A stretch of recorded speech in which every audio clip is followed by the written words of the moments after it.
मेरे भाई की हाल ही में शादी हुई थी। मेरी भाभी की इच्छाएं भी अभी पूरी नहीं हुई थी कि मेरे भाई ने शादी करके जल्दी ही बाहर जाने का फैसला कर लिया और जाते जाते मुझसे कह गया कि अब तू अपनी भाभी का ध्यान रखना क्योंकि घर में तू ही अकेला रहेगा। मैंने भी अपने भाई से कह दिया कि कोई बात नहीं, आप चिंता मत करो, क्योंकि मैं भी अपने भाई की कमाई का आनंद उठाना चाहता था। एक दिन मेरी भाभी ने मुझे अपने कमरे में बुलाया। मैंने पूछा, भाभी क्या बात हो गई? भाभी ने कहा, तू जल्दी से मेरे कमरे में आ। और मैं भाभी के कमरे में चला गया। भाभी कहने लगी, मेरा सिर बहुत दर्द कर रहा है, मेरे सिर की मालिश कर दे। मैंने कहा, भाभी यह मैं नहीं कर सकता। पर भाभी कहने लगी, तुझे यह करना ही पड़ेगा। मैं भाभी के सिर की मालिश करने लगा। भाभी कहने लगी, अब तू मेरे पीठ पर तेल लगाकर मालिश करा पड़ी। फिर भाभी ने अपनी साड़ी यह सब देखकर मुझे कंपी छूट गई। फिर मैंने भाभी की पीठ पर तेल लगाया और धीरे धीरे मालिश करने लगा। मेरा मन पूरी तरह से विचलित हो गया था। भाभी अजीब सी आवाजें निकालने लगी। बस फिर क्या था, मुझसे सब्र नहीं हुआ और मैं भाभी के मेरी उम्र 24 साल थी। इन दिनों मैं घर में ही रहता था।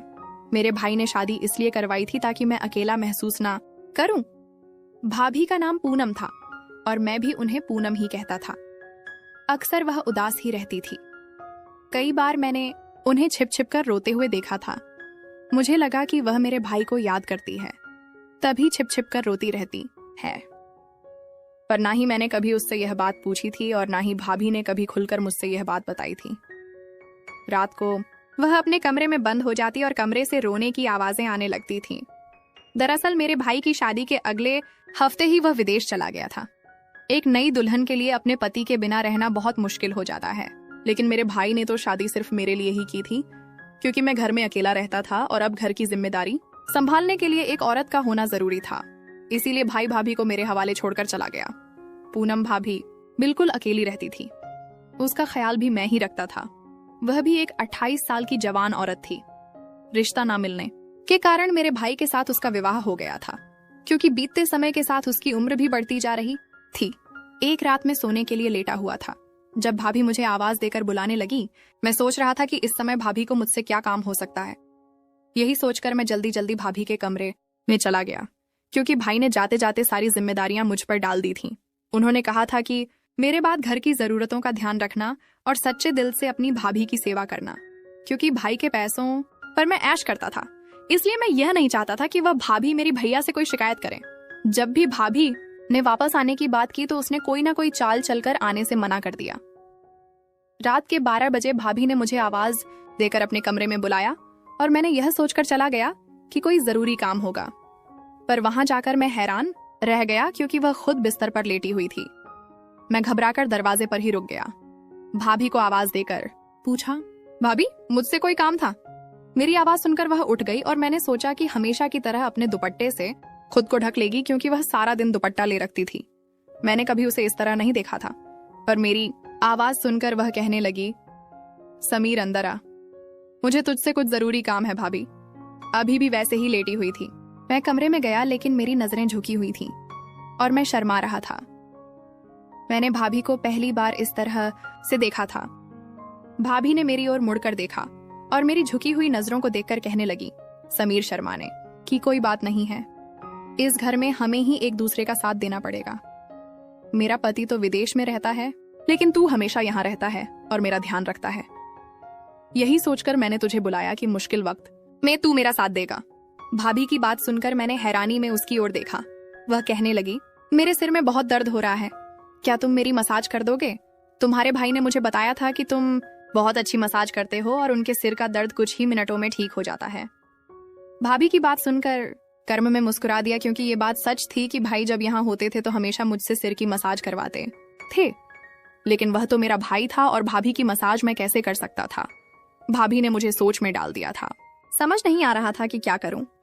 मैं सोच रहा था कि भाभी किस तरह की औरत है जिसने अपने देवर से मसाज करने के लिए कह दिया।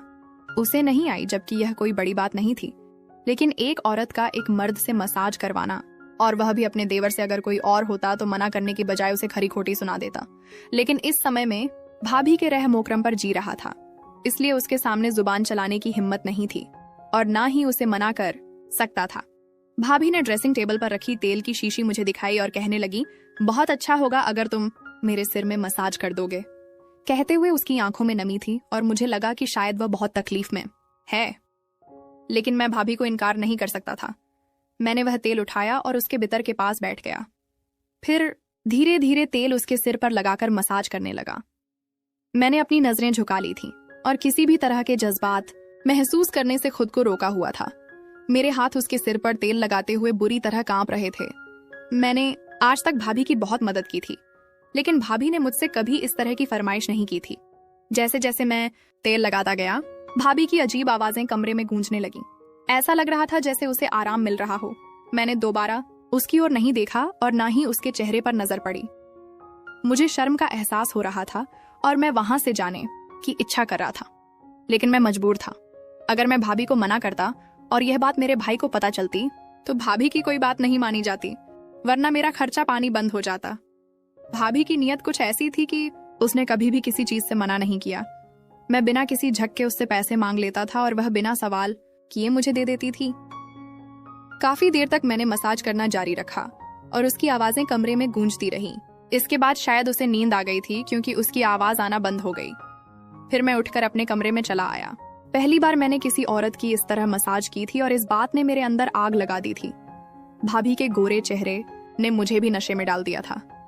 जैसे ही मुझे ख्याल आया कि वह मेरे भाई की पत्नी है, मैंने सोचा कि अब मैं उसके कमरे में नहीं जाऊंगा। अगली सुबह भाभी पूरी तरह से दुपट्टा ले हुए थी और मेरे लिए रोटी बना रही थी। फिर मैंने आगे बढ़कर रोटी ली और वह मुझसे कहने लगी, समीर, तुमने मेरे सिर का दर्द खत्म कर दिया है। मैं तुम्हारा धन्यवाद करना चाहती हूँ। उसकी बात सुनकर मैं शर्मिंदा हो गया। मैंने कहा, असल में आप पूरा दिन घर में काम करती रहती हैं, इसलिए आप थक जाती हैं। मैं कोशिश करूंगा कि आपके काम में मदद कर दूं या फिर आप कोई नौकर रख लें। मेरी बात सुनकर भाभी कहने लगी, मुझे थकावट तब तक नहीं मिटेगी जब तक मेरा पति नहीं आएगा। उसी दिन मेरी थकावट दूर होगी। मैं उसके शब्दों को समझ नहीं पाया, लेकिन वह रसोई में चली गई और मेरे काम का समय हो गया। मैं घर से चला गया। सारा दिन मेरे दिमाग में भाभी ही घूमती रही। दोपहर को जब मैं घर आया, मेरी बहन भी घर आ गई थी। मैंने सोचा कि किसी भी तरह मौके की तलाश करके भाभी की मसाज वाली बात बता दूं, लेकिन वे दोनों इतनी मग्न थीं कि उन्हें मेरे लिए समय ही नहीं मिला।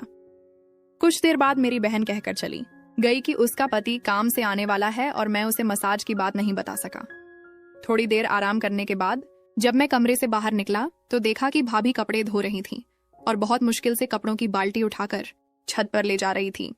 ये देखकर मुझे शर्मिंदगी की हुई क्योंकि वे सारे कपड़े मेरे थे और मेरी वजह से ही उसे इतनी तकलीफ सहनी पड़ रही थी। मैंने तुरंत भाभी को आवाज दी और वह पसीने से भीगी हुई थी। मैं बाल्टी पकड़कर छत पर चला गया और उसका साथ देते हुए कपड़े भी तार पर लटका दिए। जब हम वापस लौटे तो वह कुछ अजीब तरीके से आ रही थी, जैसे उसे बहुत ज्यादा तकलीफ हो रही हो। मैंने उससे कहा कि अगर वह कहे तो मैं उसे डॉक्टर के पास ले जा सकता हूँ। मुझे लगता था कि उसके सिर में दर्द हो रहा है। मेरी बात सुनकर उसने उदासी के साथ मुस्कुराते हुए कहा, यह मेरी गलतियों का नतीजा है। भाभी की बात सुनकर मैं हैरान रह गया। उसने कहा, तू फिक्र मत कर, मैं जल्दी ठीक हो जाऊंगी, और अपने कमरे में चली गई। पिछले कुछ दिनों से उसकी हर बात मेरी समझ से बाहर थी और यह मेरे लिए परेशानी बन गई थी।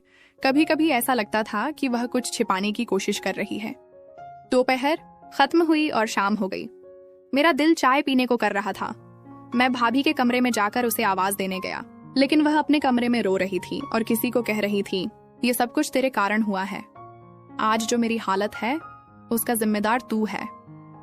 भाभी की बातें सुनकर मैं दरवाजे पर रुक गया। मुझे नहीं पता था कि वह किससे बात कर रही थी, लेकिन यकीनन वह मेरा भाई नहीं था। भाभी की बातों से मुझे समझ आया कि उसके सिर में दर्द की यही वजह थी कि वह किसी और के साथ गलत तरीके से बात कर रही थी।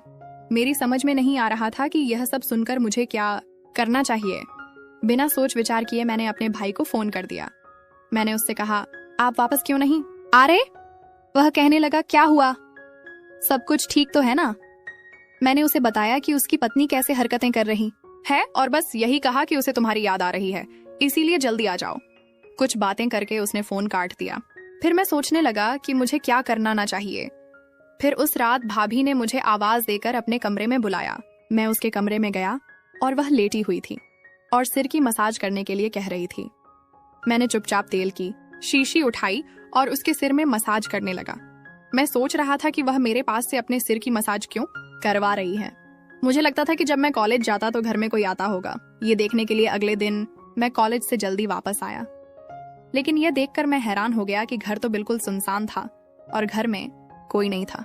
मैं घर से थोड़ी दूर खड़ा था और कुछ देर बाद भाभी घर आई, पसीने से भीगी हुई।